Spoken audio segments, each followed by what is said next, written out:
ولا تمش في الأرض مرحا إنك لن تخرق الأرض ولن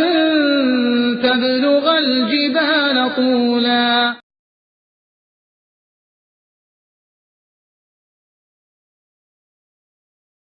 الله تبارك وتعالى في سورة الإسراء أو سورة بني إسرائيل الله كويل تبارك وتعالى ولا تمشي في الأرض مرحا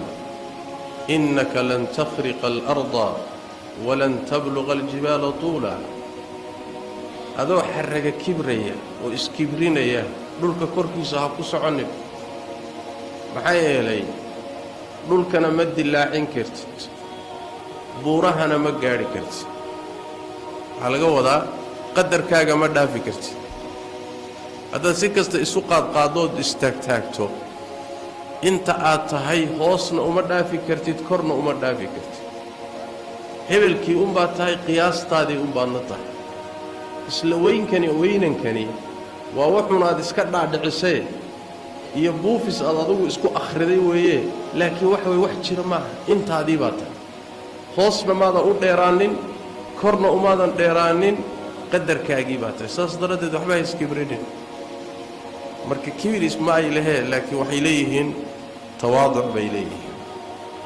makaana cilmiye leeyihiin kuma xambaarto kibirka xoolo ay leeyihiin kuma xambaaro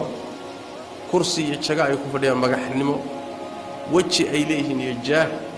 midina kuma xambaaro inay qadarkooda garan waayaan oo iskibriyaan bal way tawaaducaano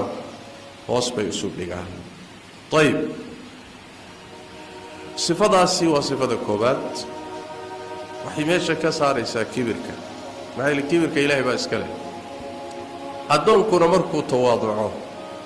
oo xataa wuxuu leeyahay uu hadmiyo hoos isu dhigo ilaahay sunnadiisa wax weeyaa in kor loo qaado markuu iskibriyana waa in dhulka lagu jiido oo la qiimo dilo oo la sharaf dilo. nabigeena sallallahu alayhi wasallam wuxuu leeyahay ma tawaada'a ahadun illa rafa'ahu Allah. adoon tartiibsada oo hoos isu dhiga ma jiro kibirka ka taga illa ilaahay baa kor u qaada tabaaraka wa ta'ala sharaf iyo qiimo u yeelaa mid kibro oo isweynaysiina ma jiro ilaa ilaahay toos buu u dhigaa waa sunna ilaahay.